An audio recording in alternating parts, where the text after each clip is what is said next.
Good evening, everyone. Thank you very much for coming along here this evening to hear me talk about pensions. This is going to be a session, and now, by introduction, my name's Jamie Clarke. Okay, I work for Scottish Life, as you can probably tell by the accent, up in Edinburgh, and that's my job title. It's Business Development Manager, but it's not actually what I do. What I do for a living is read Pensions Acts. Anyone read a Pensions Act? Well, there's one, right? Okay. And they're a good laugh. I'd highly recommend them, right? And I'll come on to why in a wee minute. I've been doing this job just about as long as Shep, about 25 years, since 1988, and I've always done pensions. That's what I've done. When I first started work as a young 18-year-old, I went into an insurance company, and I was mentored by this guy called Jim Wilson, who knows more about pensions than anyone on the planet so far. So that's what I've been doing. The latest thing I've been doing is talking about this, which is automatic enrolment and the employer duties, right? Which you might or might not have heard about. Has anyone seen the adverts on TV from the DWP? And it's all about I'm in, workplace pensions is changing. And there's a guy popping out a manhole saying I'm in. You know, Fiat Fetus is in it and all that sort of thing as well. You've seen those adverts? That's what this is about. I say the clock is ticking because this stuff is happening. It's already happening, in fact. But for smaller employers, and this is directed primarily at employers, I hope we have employers in the room here today, yeah? Is that fair to say? Because every single employer in this country will be affected by this legislation.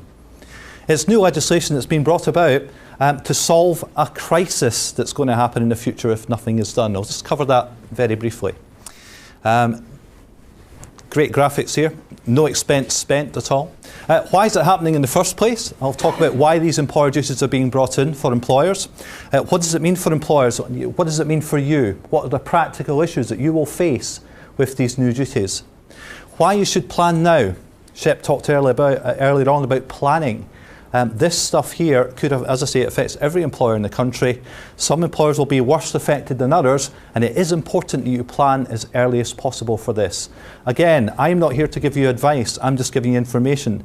Okay, so please don't shoot the messenger, I didn't make this stuff up. And finally, how can you prepare?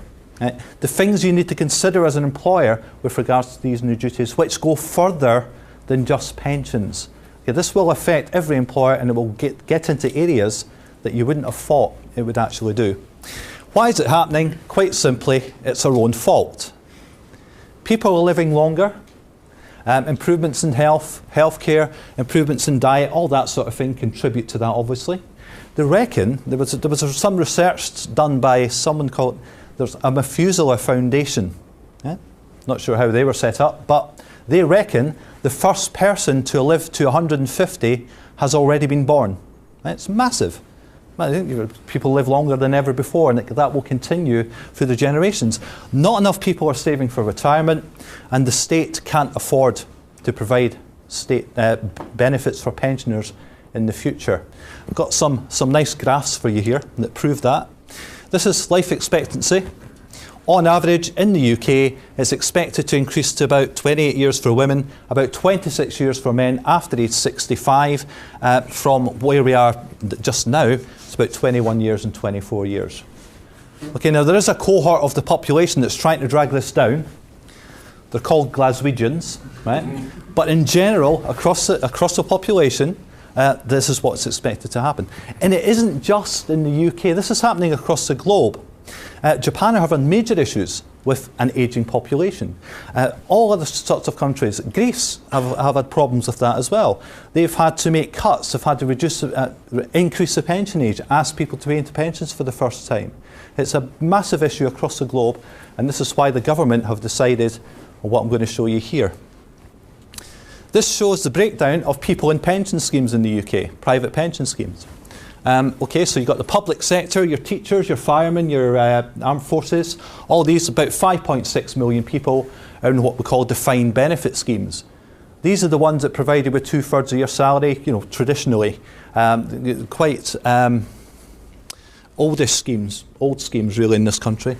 You've got private sector DB, private companies setting up defined benefit schemes, providing a guaranteed benefit to individuals when they retire. There's about 2.4 million people. That slice of the pie, however, is shrinking rapidly. because the costs of providing these benefits is absolutely huge for employers. So that is actually shrinking. Then you've got defined contribution, which is a sort of new age pension scheme type thing. It's money purchased, you pay money in, your employee pays money in, and the money grows, and it's subject to stock market fluctuations. So there's no guarantee here, but it is the primary type of defined benefit scheme in this primary type of workplace pension scheme in this country at the moment, and will continue to grow in popularity. We've got about 140,000 people who have no idea. Good luck to them, but and then you've got this bit, massive slice of the pie. No workplace pension provision, about half the working population, or about 12 million people. Right? This is an issue for government, because all these people are living longer. They have no private pension provision to fall back on, so the state has to provide, or so you would think. The problem with that is it costs money. And the government did a bit of research, and someone in Whitehall has a big spreadsheet, and they came up with these figures. And what it showed was the cost of providing state benefits for pensioners, if nothing is done with the current system, would exceed, be up to £250 billion per year. Right? Now that's a lot of money. Right? And this is the moment that the government minister or the person in the office who discovered this figure thought, we must do something about this. Something has to be done so that this burden is reduced. If the government decided to increase tax or national insurance to offset this burden for future workers, there will be less future workers compared to pensioners as well in the future, so less people supporting the pensioner population through tax and national insurance. They reckon they would have to increase the basic rate of tax by 20%. And therefore the higher rate would go up to, 80%. Back in the 80s it was something like that, wasn't it? But anyway, that's what they're saying. This is an unacceptable burden. It's political suicide to increase taxes by that amount, so we have to do something else. So what they said was, okay then, I know what we'll do. We've got this population in this country called employers. Why don't we make them do it instead of us? And that's effectively what they've done with these new employer duties. They're called the employer duties because this is written in what's called the Pensions Act 2008. Right? And it can actually sum up what all this means in one slide. And here it is. Pensions Act 2008, Pensions Act 2011, about 20 sets of regulations and 12 guides from the pensions regulator. There's about 400 pages in the Pensions Act 2008. There's another 50 in the Pensions Act 2011. There's about 290 pages of guidance. If employers want to satisfy their employer duties in relation to this legislation, that's what you have to read. Every single page in this legislation, in these guides, is filled with what's called employer duties. It tells employers what they have to do, when they have to do it, and what happens, more to the point, if they get it wrong. And what I'm going to talk about here is what some of these rules, I'm just going to scratch the surface to give you an indication of how easy this stuff is. Okay? In general, that's the Pensions Act there, by the way. As I say, it's a great read. Page 57 is a cracker. Right? Pay reference period. You won't believe it. Right? You have to have every employer must have a pension scheme. By employer, by the way, I do mean everyone who employs at least one person. The only exemptions from this legislation are the self-employed, because they don't have an employer, members of the armed forces, and directors of their own company who don't employ anyone else. But every other employer is covered, public and private sector. The biggest companies in this country have already been subject to these employer duties and have started already. Smaller employers are further down the line. I'll talk about when a wee bit later on. But they must have a pension scheme, and about 86% of all employers in this country just now don't have anything. And there's about 1.1 million employers. In other words, there will be over the next 6 years or so about 1 million new pension schemes in this country because most employers don't have one. They must, what you call, automatically enrol people into a pension scheme. I'll come to what that means in a wee second as well. And you have to let other people join if they want. Has to be a certain type of pension scheme defined within the Pensions Act, and it's called an automatic enrolment scheme. And employers, for the first time, in the history of this country, employers will be forced to pay into that pension scheme on behalf of their workers. This Act, incidentally, was introduced by the previous government, but it does have cross-party support. There were changes made to this. That's why the Pensions Act 2011 came out. There were changes made by the current government, but there's no indication. In fact, it's still going ahead because it has to go ahead. There are financial reasons for the government side of it, there are social reasons, and there are economic reasons why this must happen. So there's absolutely no doubt that it is going ahead, and it does have cross-party support. So that's in general what the Pensions Act talks about. When will it happen? It's started already. The actual legislation started in October last year. October 2012 was when the biggest employers in the country had these duties applying. So it's Asda, Tesco, NHS, BP, all the big guys, all had their duties starting last year in October. But you could, if you wanted to, bring forward your staging date to July. And there were a few companies that did that, but most of them will wait until their actual staging date. I'll just go through this very quickly.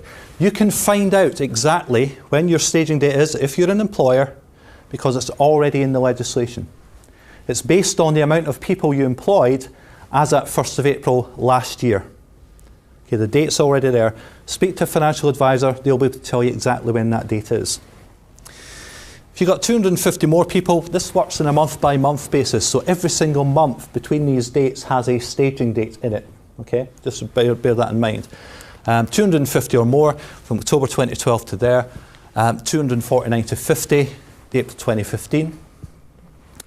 And then we have what's called a test tranche. Now this is quite interesting. I say interesting, right?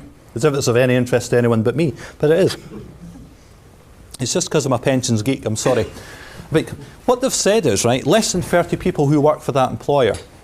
They're not entirely sure how they would bring people into this staging duty properly. So instead of being based on how many people you actually employed as at 1st of April last year, if that number is less than 30, the actual staging date itself is based on the last two characters of your PAYE reference number. I'm not making this up, right? It's absolutely true, right? So from then you have the test. Some people, some lucky employers with less than 30 people, will have their duties starting in June 2015. And the reason they're doing that is to make sure the system works properly for small employers. And if anything needs to change because there's a research to do at that point, they'll change it. They'll simplify it. They'll make it easier for the rest of the population of small employers. So these guys are providing a public service, to make sure everybody else is okay. If you are in this test tranche, you need to know about it, because your staging date will be before your peers, before the other companies in the same sector that are making the same thing or providing the same service, and that has competition issues. This whole thing will affect every single employer in the country in ways that you might not understand, or you might, it will reach into parts. It's the Heineken of pensions legislation, if anyone remembers the adverts. 49 to 30 October, okay, I'll just go through this very quickly. Less than 30 people starting, again, June to January. Less than 30, and employers with no PAYE scheme. Not entirely sure what that means, but you might know better than me. And then at the final, new employers who set up after 2012, April 2012. Now, staging dates don't change. This is in the legislation. You can find out exactly when it is, wherever it is between these dates, by speaking to a financial advisor. Or you can look it up on the Pensions Regulator website, indeed. This is, by the way, being put in by the Department for Work and Pensions. They're primarily responsible for this legislation. But the Pensions Regulator, which is another government body, have responsibility for making sure it works. I'll come to how they're going to do that in a wee second. So at some point over the next 6 years, every single employer in the country will have to have a pension scheme and will have these employer duties applying to them. You have to pay contributions as an employer. Well, what the government have decided is it will go for 8% of qualifying earnings. And the employer must pay at least 3% of that. I'm not going to go into this in any detail because there are other ways that you can actually comply with this legislation but I've not got time to talk about it here tonight. But this is a minimum. The minimum you must pay as an employer is 3%. But it isn't really 3%, because earnings isn't really earnings, right? Because the government like to make things easy, right? So what they've said is qualifying earnings is going to be a band of earnings between two figures. And those two figures at the moment are linked to national insurance thresholds. So it's 3% of whatever someone earns in between 5564 and 42475. So if someone earns less than that, you don't pay anything. Someone earns more than that, you ignore it. Okay? It's based 3% of that band. And the employer has to pay at least 3%. The problem with that is it does include all the other extra benefits that employees get. So it includes things like overtime, bonuses, commissions, sick pay, maternity pay, paternity pay, and adoption pay, for example. It might include allowances, it might include car allowance, it might not. Right? We're not entirely sure about that. There are grey areas within this legislation, and that's where legal advice might be required as well, incidentally. But qualifying, right. So most employers right now in this country who have a pension scheme do not have contributions based on a band of qualifying earnings. What they generally do is say it's basic pay. It's 5% of basic pay or 3% of basic pay or something like that. So this in itself is an issue. And it's an issue for employers and especially for payroll companies. Because most payroll companies, they're starting to catch up, but most payroll companies looked at this and thought, how are we supposed to actually manage this? Because they generally deduct contributions from salary based on 3% of basic pay, or a known figure. This could be an unknown figure if someone gets a lot of overtime one week, or something like that. The other problem with this is it doesn't start off at 8% straight away. What the government has said is instead of hitting this burden on employers 3% of qualifying earnings to start with, when you actually stage, when your employer duties apply, you can start off at 1% if you like. Okay, 1% each. It allows you the chance to catch up effectively, to save money, to make sure everything's smoothly, and not to impact business in this country too much. So you can actually start off at a lower level. There are different ways you can phase as well, depending on which, again, can't go into the details here today, but there are different options that you can do. You can certify your scheme complies on a different basis if you like. In this case, you can base it on basic pay, but there are different options. The point is, if you leave it too late, all you'll have is one option to choose from. What you need really is advice on which option is the most suitable for your business. If you leave it to the last minute, you will be stuck with the one option and it might not be the best deal for you. It might not be the best thing for you or your workforce or indeed your payroll people to deal with. There are options here, but you need to find out which one's best. Now then, this is when it gets interesting. One of the first things an employer has to do when their staging date comes along is identify who's subject to the employer duties, which workers they have to do something for. And there are 3 different types of worker, and what you have to do is assess them. So on your staging dates, as you walk through the door on that Monday morning or whenever it is, you have to assess them. And it's based on 2 sets of criteria, and that's age and earnings. So, when you arrive at your staging date, you have to assess these guys. The first thing you have to work out is what age. Now, age is dead easy because people tend to get a year older, right? So that's easy enough. But you then have to work out how much they earn. If they earn 5,564 or less, and that's an annual figure, and that will change every year, by the way, as well, therefore you are what they call an entitled worker. So as you walk through the door on that staging date, you have to give them a piece of paper. This legislation requires you to do certain things. And what you have to do is give them a piece of paper, and that's called the entitled worker information. And that piece of paper will say to that person who you employ, hello, welcome to automatic enrolment, you're an entitled worker. You can, if you want to, join a pension scheme. If you do want to join a pension scheme, let me know. At that point, as soon as they say, yeah, I want to join a pension scheme, the employer must put them in a pension scheme. That's the employer duty. The employer duty is to put them in a pension scheme. The employer must also deduct any contributions from their pay and pay it into the pension scheme. but the employer doesn't have to pay anything at all. That's the good news. Right? They have to give them a piece of paper saying you can join if you like. They have to administer them getting into a pension scheme and the payroll, but they don't have to pay anything. So in other words, entitled workers are not entitled to an employer pension contribution. Right? Told you it was a good laugh. Right? You then get to the next level. Right? There are 3 different types of worker for this stuff. And that's what's called non-eligible job holders. I'm not making this up, this is in the legislation. 16 and 75 who earn between 5564 and 8105. Those figures will change every year, of course. Or, there's another wee section here, which is if you're under age 22 but over age 16 or over state pension age and under age 75 and earn more than 8105, you're also a non-eligible job holder. I'm not making this up. These guys, you have to give them another piece of paper. It's a different piece of, you can't get them mixed up, right?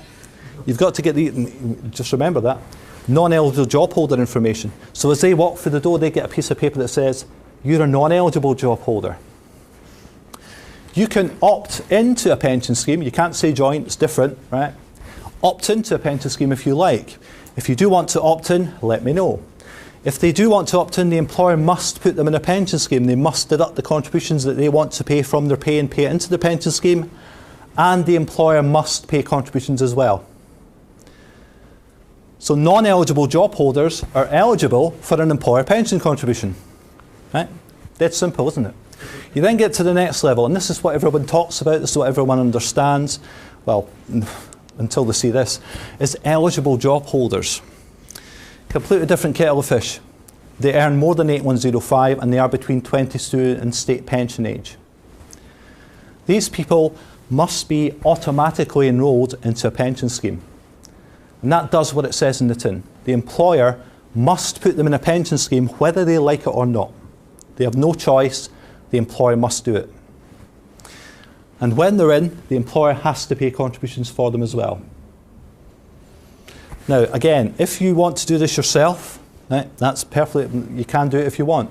You can assess your workforce. You can make sure you send out the right information at the right time. But there are, if you plan early enough, there are people that can help you do that.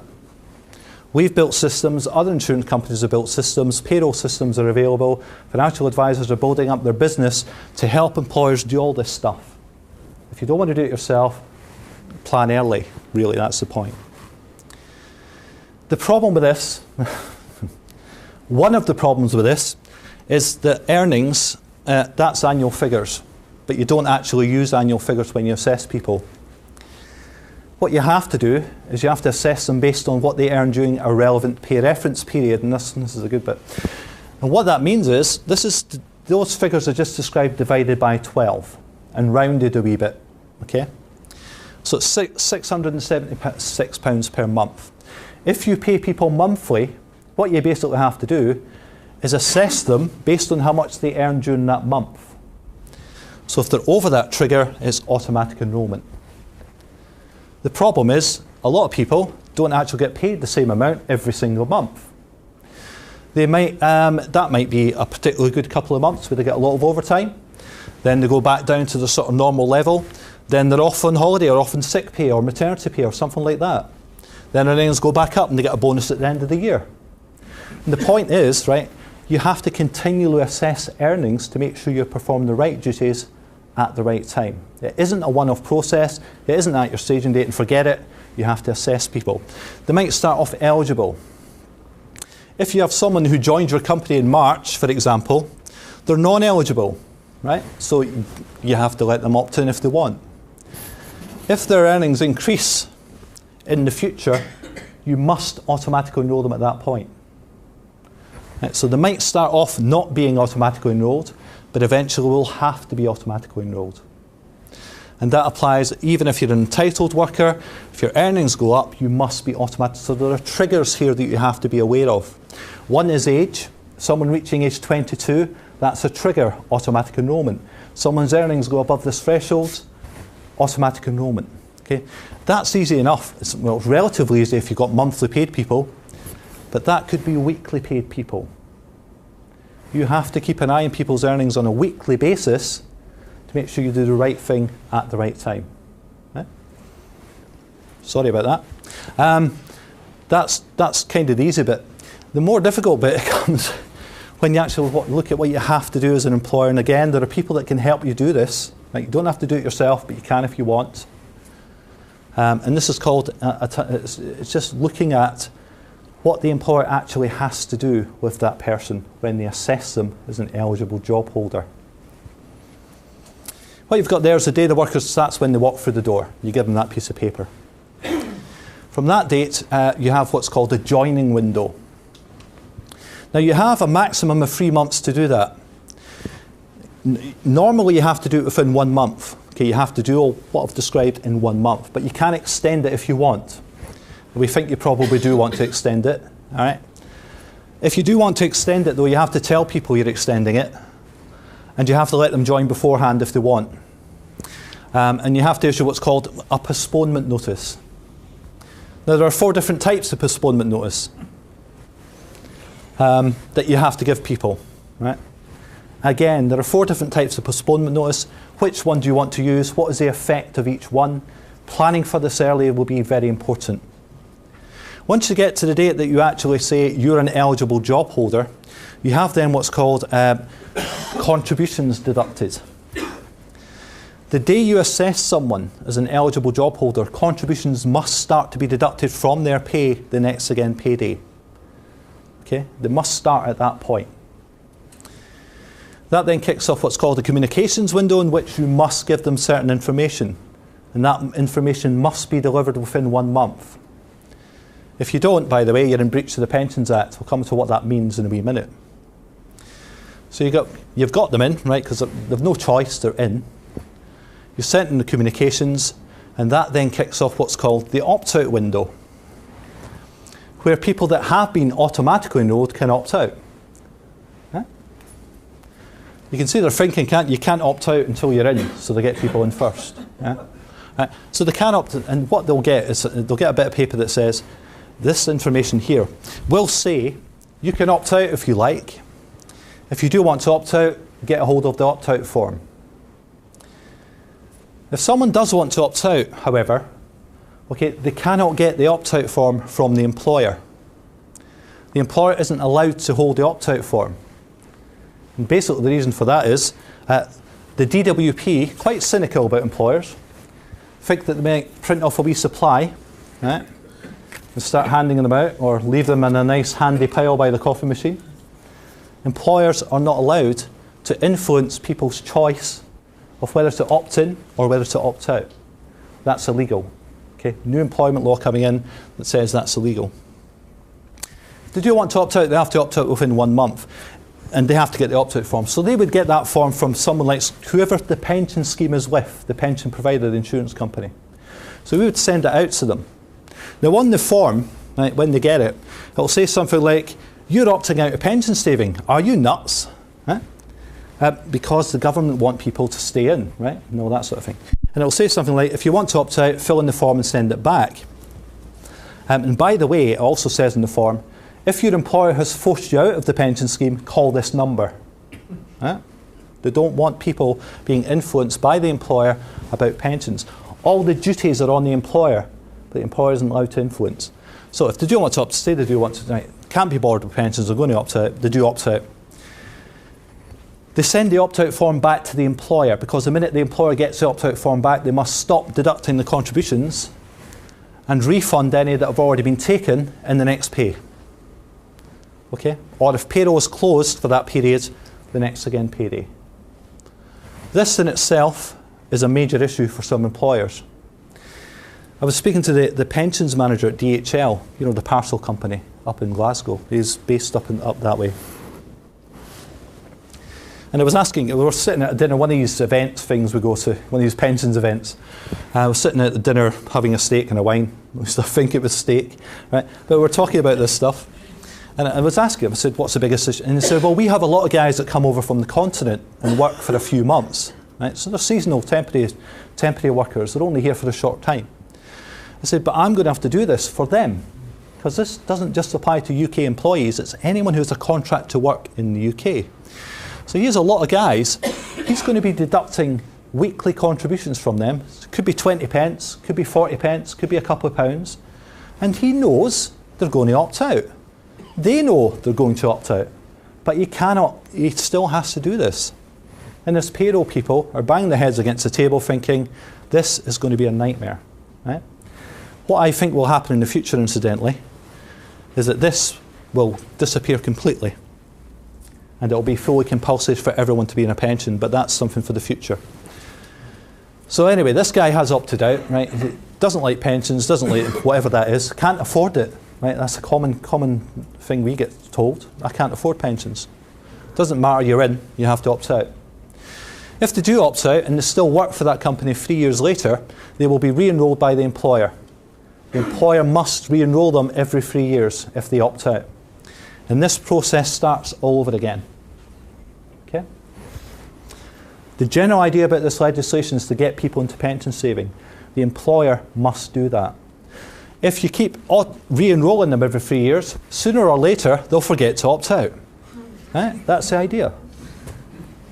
And they'll be in, and they'll be building up a pension, less burden on the state in the future. That's what it's all about. Just some of the duties. I'm just about finished, you'll be glad to hear. Someone locked the doors. Okay, you have to do all this stuff, right? It's all in the Pensions Act. You can read it if you like. It's a good laugh, right? Register, you have to register with the pensions regulator. The pensions regulator are the employer police when it comes to automatic enrolment. They're the guys that will come after you if you do something wrong. We'll come to what that means in a wee second. You have to register with them online. There's an online portal you go to. You have to register. It's completely separate to any registration you've done before as an employer. It's a new requirement. You have to do that within 4 months of your staging date. Okay, within 4 months of when your duties start, you have to register. You have to tell them how many people you employ, how many people have opted out. If you employ 100 people and 100 people opted out, right, I can guarantee you they'll give you a phone call. Right? You have to provide information, process up to all this stuff. Okay? It's complicated, that's the point. What you must never do is any of this. You can't give, any of this stuff. You can't influence the choice of that individual. You can't use this. This is a new one. This is something new that's come out. What that says is, if you're interviewing someone for a job, you can't say to them, you can have a 5% pay rise instead of the pension. Or you can't say to them, you can get the job as long as you don't join the pension scheme. Right? There are some employers who are trying to get around this stuff. They try to close all the loopholes. You can never give advice. If your worker comes up to you and says, what about this pension, is it any good? My advice to you would be, change the subject. Right? Did you see Dancing on Ice? Wasn't it great? That athlete won or whatever it was. Poor Gareth getting sick. Yeah. Anyway, don't get involved with that. You're not authorised to give advice, and you get fined if you do. The penalties for non-compliance. Pensions regulator have a process they would go through. And the first thing you'll normally get from them is what's called a compliance notice. Compliance notice will say something like, you failed to automatically enrol someone on their 22nd birthday, because that's a trigger. Right? Or they've earned that amount, so you should have, and you didn't. Get it sorted out, please. It's not that hard, Tell us when you sorted it out, and if we're happy with that, that's fine. If you fail to comply with that, or you just ignore the letter completely, you will then get another letter saying, listen, you've not done it, we're going to fine you £400, and that has to be paid by a certain date. They call it a wake-up call letter. I'm not making this up, I swear. Right? And that's regardless of what you've done wrong, you'll get a wake-up call letter. If you still fail to comply, you just ignore it completely, you're then treated as what they call a persistent offender. Right? And this is when it gets serious. If this is getting a parking ticket, right, this is getting your car towed away and having to pay every day for getting your car back. The pensions regulator has the power to fine employers on a daily escalating basis. We did clarify with them it was working days, right? You'll be glad to hear. So you're okay over the weekend, right? But up to £10,000 a day for a relatively small employer, well, a medium-sized employer, I guess, 500 plus. That's a lot of money. The reason they've set these penalties at these levels, by the way, is because they need employers to comply. It's as simple as that. If that was £2.50, no one would bother, because actually the cost of non-compliance would be less to the employer. So that's why they've set them at these levels. A lot of employers don't like that. Ultimately, it's a criminal offence. It is a criminal offence to fail to comply, and you could get sent to jail for 2 years. Okay? There is, and I'm not making this up either, there was an employer in Glasgow, small engineering company, said, I'll just go to jail then. You know, can't be bothered with pensions, I'll get all the meals I want, colour TV, all the drugs I want, why, you know, that'll do me. Good luck to it. But it's in Scotland now, isn't it? Honestly, I'm not making that up. It's absolutely true. You have to do something. How can you prepare? And this is really why I'm here today. Again, a lot of the stuff I've described can be done outsourced by employers to other people. But the point is you need to plan for this as early as possible. I'll come to that in a wee second, actually. You have to consider the costs. Most of the clients we're speaking to right now are doing this. They're reviewing your remunerations and they're introducing efficiencies. What that means in practice is they're not giving people a pay rise this year, or they're cutting down on the pay rise because they know they're going to have to comply with this legislation, pay into a pension scheme for them for the first time, and some of them have cut back their overtime, all that sort of thing as well, to try and cope with this. Government ministers were asked the question, how the hell do employers cope with this? Right? And what they said was, well, you know, you can either increase your prices, right, just more for your widgets, increase your sales. In a competitive environment, not always possible. You can just absorb the cost, or you can cut the dividends you're taking as a director, you know, because you can just get rid of that yacht or that BMW or whatever, you know. These guys have kids to send to school as well, so most employers will do that. The administration is also an issue. I don't think you can underestimate the administration of this stuff. Even if you have only entitled workers who are below the threshold and, you know, they're not well paid, you still have pieces of paper to give them. You still have to manage the processes. All different bits of paper flying all over the place. Who's going to do it, for a start? Will payroll cope? One of the big key areas with automatic enrolment is how payroll will cope. Important that you understand that some payroll providers won't actually cope with this stuff properly unless they know that you need to plan early. And finally, where will you get help? That is a big issue. Show you why. This is something that Nest said. Now, Nest is a government scheme that's been set up for employers that can use for automatic enrolment. Okay?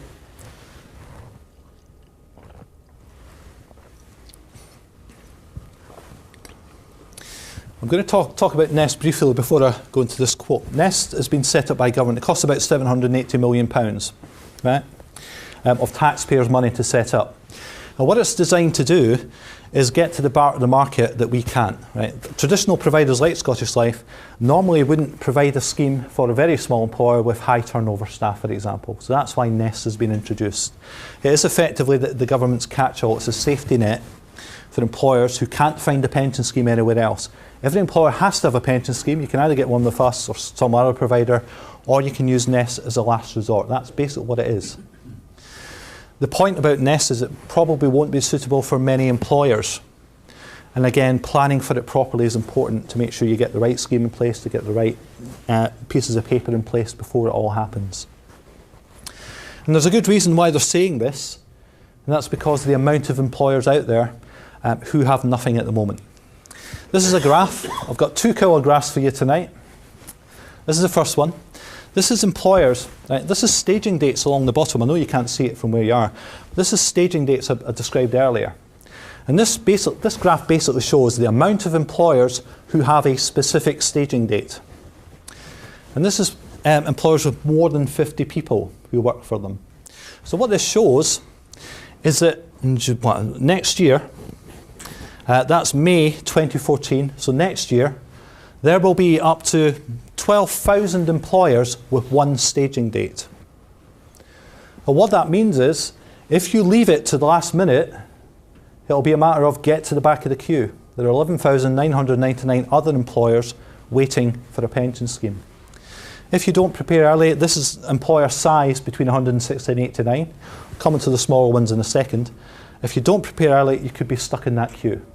And you won't have found a decent pension scheme, you won't have found a decent financial advisor who will take you through the process of setting up a scheme and keep the impact on your business to an absolute minimum. That's really what this is about. It's about business management. Even if you're a smaller employer, I'm afraid it's a bit worse. This is my second killer graph. 49 or less people.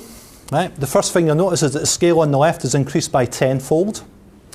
140,000. Staging dates along the bottom.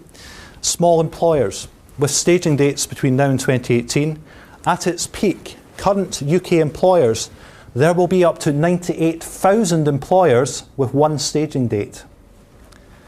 That's this one here, because this is new, this is current. 98,000 employers with one staging date. If you leave it too late, you will not be able to get help, because accountants, financial advisors, insurance companies will be helping all the clients who have started earlier. And you will end up in nest, and you will have to do pretty much everything I've described yourself, unless you want to pay a premium to get it done by someone else. It's all about preparation. If there's one thing you remember today, it's prepare, right? Because it is going to hit you quite hard, this stuff. Action plan, you could have guessed that. You will need advice with regards to choice of pension scheme. If you don't, you'll end up in the government default. Payroll and legal advice. Legal advice is required for changes to contracts of employment. I'm not going to go touch on that today because I've not got time. Automatic enrollment is a journey. Right? This is the marketing bit. And if it's written in a language you can understand and it's quite recognisable, then it can be okay actually for getting from A to B. The problem with pensions is they're often written in a completely different language, and it can be kind of difficult. That's a Tokyo tube map, by the way. Kind of difficult, right? If you plan early, if you engage with an advisor now, we think we can make that journey as easy as possible. A bit like this. That's a genuine map of the Glasgow subway system. You can tell it was designed by a Scotsman because no matter how drunk you get, you never miss your stop. Right? That's what we want to get. Plan early, make it as easy as possible for yourself. I have basically finished, and that's a compliance slide which I must show. Right. Thank you very much. Thank you, Jamie. That's brilliant. You're welcome.